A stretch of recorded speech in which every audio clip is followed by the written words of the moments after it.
खबर छोटी हो या बड़ी मगर बेबाक होगी।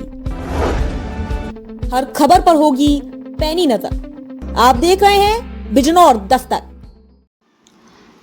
आदाब, नमस्कार। मैं आपके साथ शाफिया अंजुम हाजिर हूँ इस खबर के साथ। खबर बिजनौर से। यातायात पुलिस द्वारा नियम बनाए जाने से रिक्शा चालकों व लोगों में गुस्सा। यातायात पुलिस द्वारा 4 स्कूली बच्चों को रिक्शा में बैठाकर स्कूल छोड़ने का नियम बनाने के बाद रिक्शा चालकों में भारी रोष पैदा हो गया है।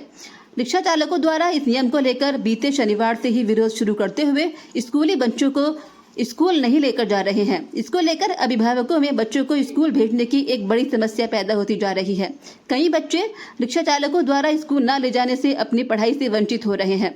रिक्शा यूनियन पर एक आपातकाल बैठक का आयोजन करते हुए निर्णय लिया गया है कि 18 जुलाई सुबह 6 बजे से 19 जुलाई सुबह 6 बजे तक रिक्शा चालक हड़ताल पर चले गए हैं। इस हड़ताल को लेकर आम जनता के सामने एक बड़ी समस्या खड़ी हो गई है। यदि समय रहते प्रशासन द्वारा रिक्शा चालकों की मांगों की अनदेखी की गई तो इस आंदोलन को पूरे जिला स्तर पर चलाने की बात की गई है। रिक्शा चालक एसोसिएशन के कार्यालय पर रिक्शा चालकों की एक बैठक का आयोजन किया गया। शमशाद अंसारी की अध्यक्षता व नीरज चौधरी के संचालन में संपन्न हुई बैठक में कहा गया है कि यातायात पुलिस द्वारा 4 बच्चों के तुगलकी फरमान के विरोध में 18 जुलाई को समस्त रिक्शा चालकों की पूरी तरह से हड़ताल रहेगी। प्रशासन ने यदि रिक्शा चालकों का उत्पीड़न बंद नहीं किया तो बड़े पैमाने पर हड़ताल की जाएगी। बड़ी संख्या में रिक्शा चालक मौजूद रहे। रिपोर्ट नईम अंसारी।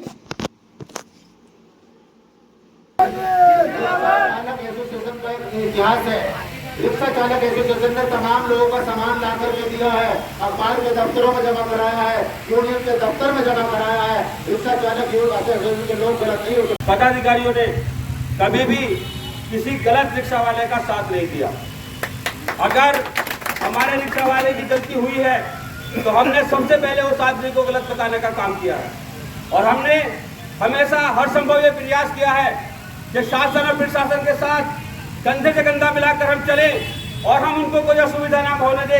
लेकिन मैं यही आशा उनसे भी करता था कि अगर मेरे रिक्शा चालक को कोई असुविधा होगी या परेशानी होगी वो भी हमारा साथ देंगे। लेकिन मुझे बड़े अफसोस के साथ ये कहना पड़ रहा है कि यातायात पुलिस ने अपनी दबंग गुंडे के बल पर उस मेरे भरोसे को तोड़ दिया है। जब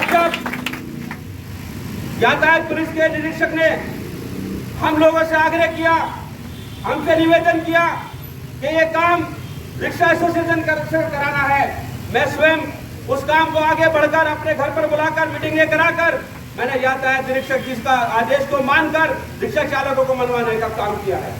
कई रिक्शा वाले मेरे भाई मुझसे नाराज भी होते थे, वो कहते थे कि ये काम गलत है, लेकिन मैं कानून का सम्मान करते हुए उस काम को करने का काम करता था। लेकिन बड़े अफसोस की बात है कि एक रिक्शा चालक जो बामुश्किल इस गर्मी में तेज धूप में अपनी जीविका चला रहा है, अपने बीवी बच्चों का पेट पाल रहा है, पता नहीं कैसे कैसे वो रिक्शा का किराया देता है, पता नहीं कैसे कैसे वो अपनी रिक्शा चलाता है। एकमात्र साधन अगर कोई है तो स्कूली बच्चे हैं जो उसकी आजीविका को, उसकी रोजगार को चलाने का काम करते हैं। वरना मैं जानता हूं कि अगर रिक्शा के अंदर एक सवारी बैठ जाए तो दूसरी सवारी उसमें बैठना पसंद नहीं करती, वो रिक्शा वाले को दूसरे को हाथ देकर सिंगल बैठना पसंद करती है। तो बताइए कि 10 रुपए में या 20 रुपए में मेरे रिक्शा चालक के परिवार का पेट भर सकता है क्या? बताइए, मेरा रिक्शा चालक इस भरी गर्मी में धूप में रहकर रिक्शा चला सकता है? तो मैं ये बताना चाहता हूँ और ये चेताना भी चाहता हूँ कि इस रिक्शा चालक एसोसिएशन की लड़ाई में मैं पूरी तरीके से तन मन धन से आपके साथ हूँ। मेरी यूनियन, मेरे पदाधिकारी नीरज चौधरी जैसे, नारायण चंद खेड़ा जैसे, हम आपके साथ हर वक्त है। अगर कोई लाठी लगेगी तो सबसे पहले हमारा सीना होगा। आप लोगों की ढाल बनकर हम काम को करना चाहते हैं, क्योंकि मुझे मालूम है कि हम ये लड़ाई हक की लड़ाई लड़ रहे हैं। और ये बड़े शर्म और बड़े अफसोस की बात है कि लगभग आज 30वां दिन हो गया है, किसी शासन प्रशासन ने हमारी सुध नहीं ली है, कोई बीच का रास्ता निकालने की कोशिश नहीं की गई है। इसलिए हमने मजबूर होकर, हम नहीं चाहते कि कोई हड़ताल हो, हम नहीं चाहते हमारी जनता को कोई परेशानी हो, लेकिन उनके हर धर्मी रवैये को देखते हुए कल सुबह 6 बजे से लेकर शाम 6 बजे अगली सुबह 6 बजे तक, 19 तारीख की सुबह 6 बजे तक पूर्ण तरह हम हड़ताल पर रहेंगे। और अगर हमारी मांगे न मानी गई तो हम इस आंदोलन को पूरे जिले स्तर पर लेकर जाएंगे।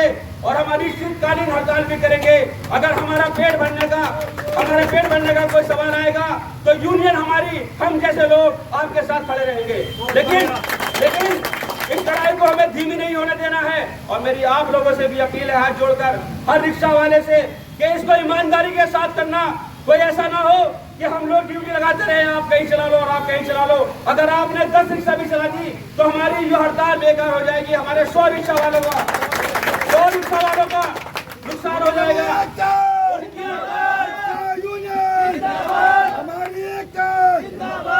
उनकी मेहनत को बर्बाद मत होने देना। मेरी उन 10 रिक्शा वालों से अपील है जो दाएं बाएं चोरी से हड़ताल को फेल करना चाहते हैं, कि अल्लाह के वास्ते, भगवान के वास्ते इस लड़ाई में हमारे साथ पूरी ईमानदारी के साथ खड़े रहना। कोई दाएं बाएं वाली बात मत करना। अगर आपने दाएं बाएं किया तो याद रखना, आने वाला समय आपके साथ कोई खड़ा नहीं होगा।